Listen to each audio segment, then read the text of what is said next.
Selamat sejahtera kepada Dr. Nur Hisham, pensyarah subjek falsafah ilmu dan rakan-rakan sekalian. Hari ini kumpulan saya iaitu kumpulan 7 akan membentangkan subjek biodiversity. Saya ingin mengucapkan ribuan terima kasih kepada semua ahli kumpulan saya yang telah memberi cadangan dan kerjasama untuk melengkapkan tugasan 2. Saya juga ingin mengucapkan terima kasih kepada Dr. Nur Hisham, pensyarah bagi subjek falsafah ilmu yang memberi nasihat dan membantu saya sebagai ketua kumpulan dan juga ahli kumpulan saya dalam menjalankan tugasan ini. Biodiversity terdiri daripada pelbagai jenis kehidupan dalam satu kawasan. Pelbagai haiwan, tumbuh-tumbuhan, kulat dan juga mikroorganisma seperti bakteria yang membentuk dunia semula jadi kita. Manusia juga bergantung kepada biodiversity untuk pengeluaran makanan yang stabil, udara dan air bersih serta tempat untuk tinggal, ubat-ubatan dan keperluan lain. Dengan menggunakan data spesies diversity, mendapati bahawa Semenanjung Malaysia dan Sarawak mempunyai zon diversity 8 yang mengandungi 3,000 hingga 4,000 spesies tumbuhan vaskular, manakala di Sabah mempunyai zon diversity 10 yang mengandungi lebih daripada 5,000 spesies tumbuhan vaskular pada setiap 10,000 km persegi.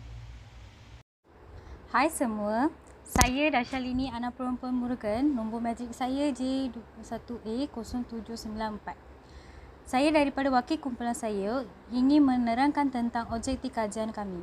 Objektif kajian kami adalah untuk mengetahui kepentingan ilmu yang diperoleh daripada subjek biodiversity. Yang kedua pula, mengenal pasti keberkesanan subjek biodiversity terhadap kaedah pemikiran seseorang. Yang ketiga pula, untuk mengetahui sejauh manakah subjek biodiversity mempengaruhi masa depan masyarakat.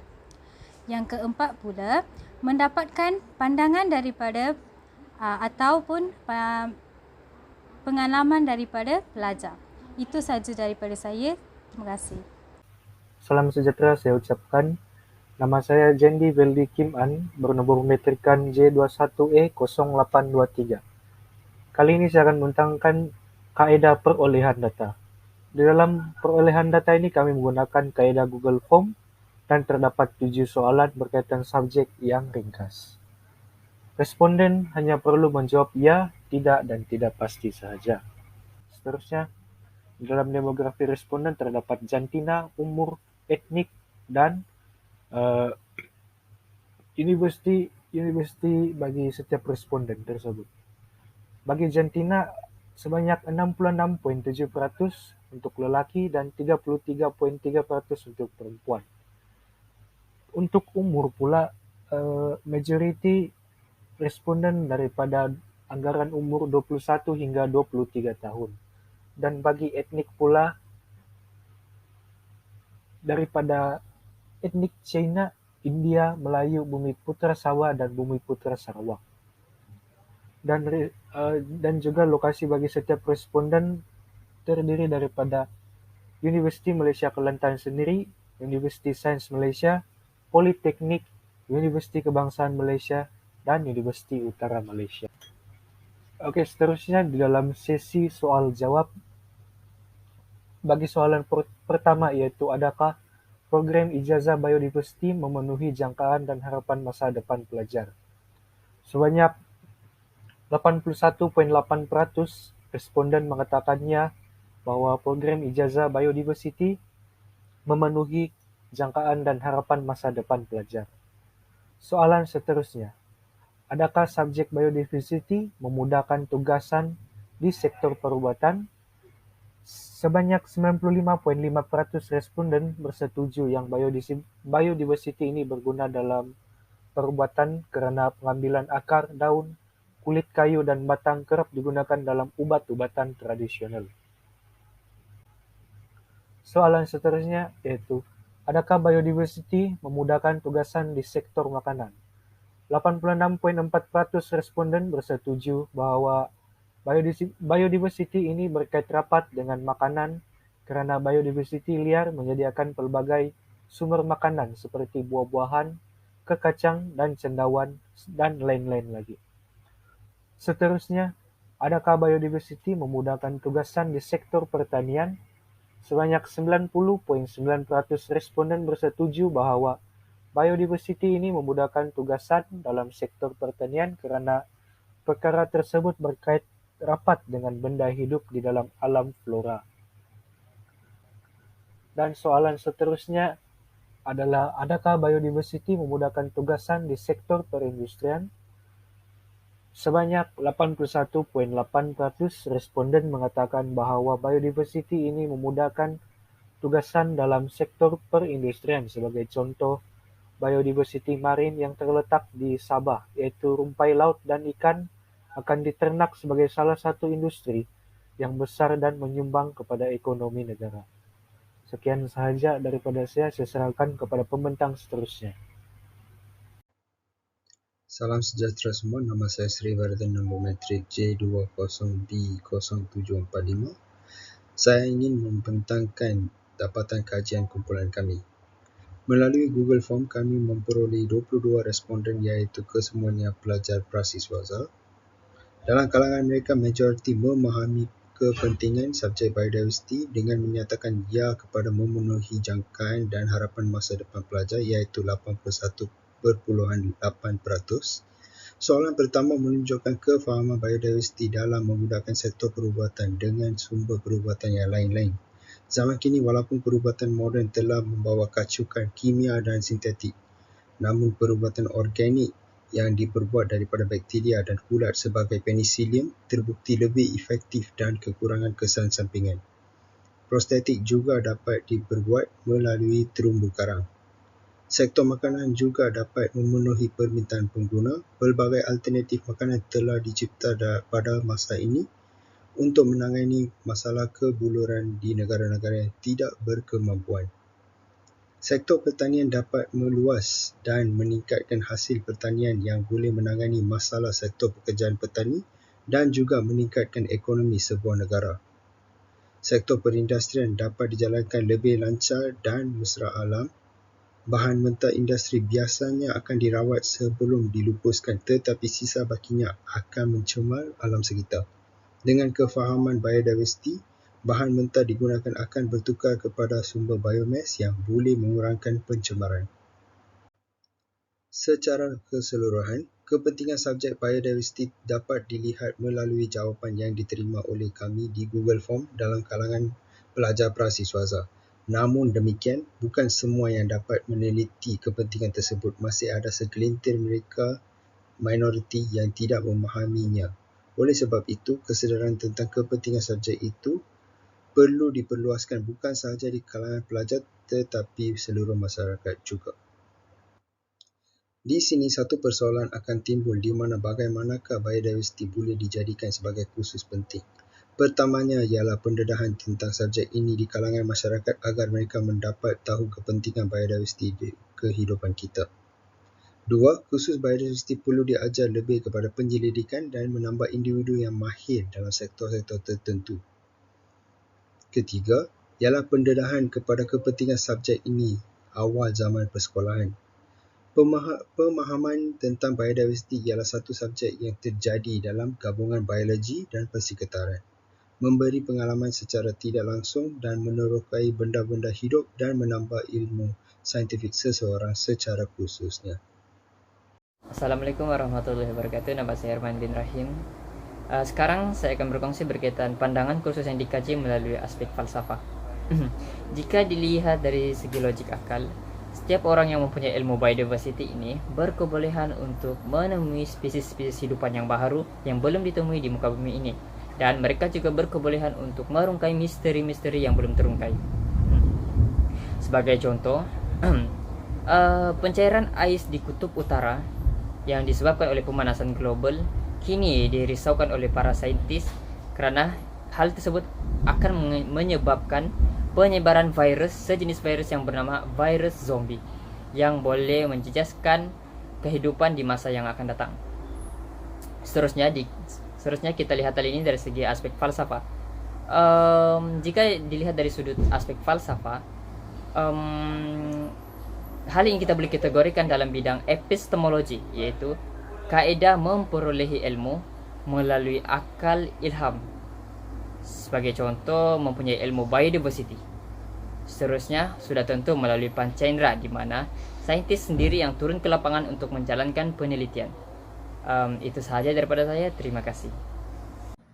Assalamualaikum dan salam sejahtera. Nama saya Muhammad Syafiq Imran bin Aspu, nombor matriks J21A0877, dan hari ini saya akan menerangkan tentang akibat kurangnya pengetahuan tentang biodiversiti, tentang subjek biodiversiti. Pada hari ini, kepelbagaian kehidupan atau dipanggil sebagai biodiversiti berhadapan dengan pelbagai krisis yang memberi ancaman besar dan menyumbang kepada kemerosotan dan kehancurannya.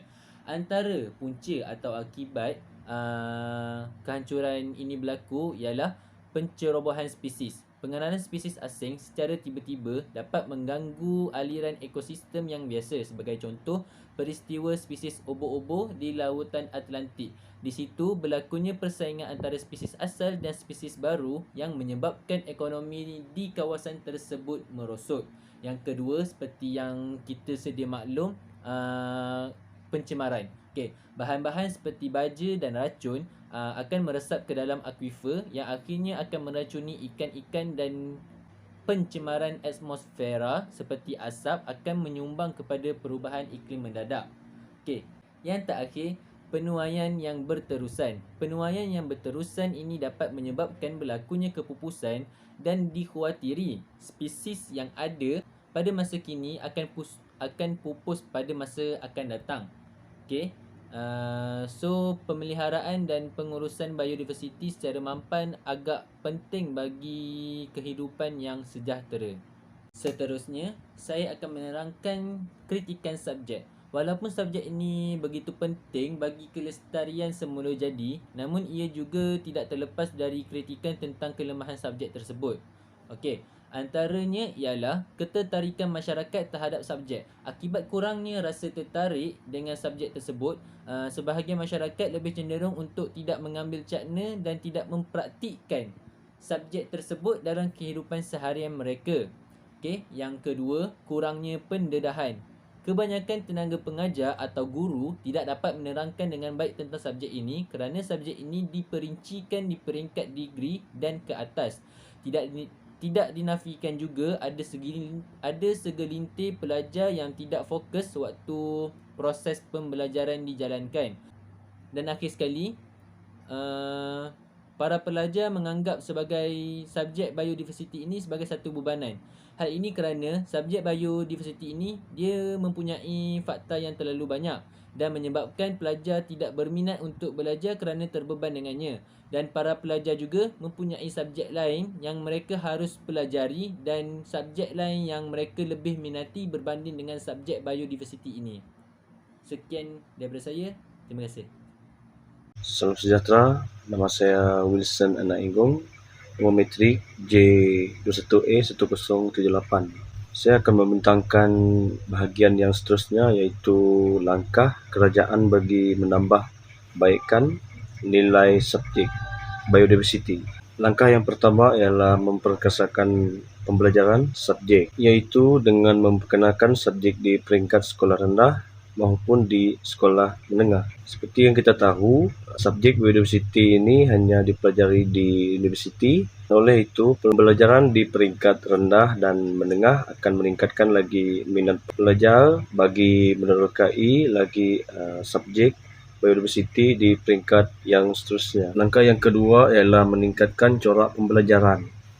Seperti yang kita tahu, setengah pelajar akan berasa bosan ketika mempelajari suatu nota ataupun rumus-rumus. Oleh itu, mempelbagaikan pembelajaran yang bergambar ataupun beranimasi dapat memudahkan teknik mengingat ataupun teknik menghafal.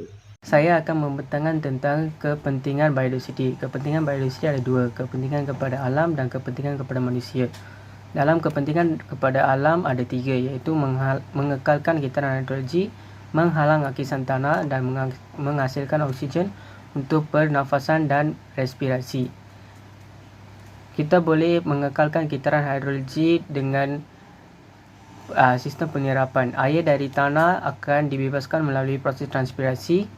Hutan, padang lumpur dan tanah lembap akan menyerap air apabila jumlahnya banyak dan membebaskannya sedikit demi sedikit bila air bertakung. Ini sekaligus mengawal banjir dan kejadian bencana alam lain seperti tanah runtuh, banjir lumpur dan sebagainya. Kepentingan kepada manusia adalah dengan memperbaiki tahap kesihatan masyarakat dan meningkatkan jangka hayat manusia. Kepelbagaian biodiversiti mempunyai nilai intrinsik ataupun nilai yang tersendiri dan setiap benda hidup di atas muka bumi ini mempunyai hak untuk hidup. Setiap benda hidup, tidak kira haiwan, tumbuhan dan manusia, mempunyai hak asasi masing-masing. Benda hidup mempunyai ingatan, emosi dan kesakitan. Oleh itu, ia perlu dijaga dengan mempunyai hak dan berperanan sebagaimana manusia. Selain itu, biodiversiti juga boleh menghasilkan ubat, memajukan sektor pertanian, perhutanan, aquakultur dan peternakan. Hai semua, akhirnya saya ingin membincangkan tentang mini mesyuarat kami. Kami telah jumpa di perpustakaan untuk membincang tentang tugas-tugas kami. Pada tarikh 21 Disember 2022, pada masa 5.30 PM hingga 7.30 PM, kita telah berjumpa dekat pusat perpustakaan kampus Celik. Pada pukul 5.30 petang, ketibaan semua ahli kumpulan. Pada 5.45 petang, pembukaan bicara oleh Pravin Meganathan yang merupakan ketua kumpulan kami. Pada pukul 6 petang pula, ketua kumpulan telah mengagihkan tugas kepada setiap ahli kumpulan. Pada pukul 6.35 petang, semua ahli kumpulan telah bekerjasama untuk berkongsi idea masing-masing bagi memudahkan tugasan kami. Dan akhirnya pada pukul 7.30 pula, mesyuarat kami telah tamat dan semua ahli kumpulan telah bersurat. Itu sahaja daripada kami. Terima kasih.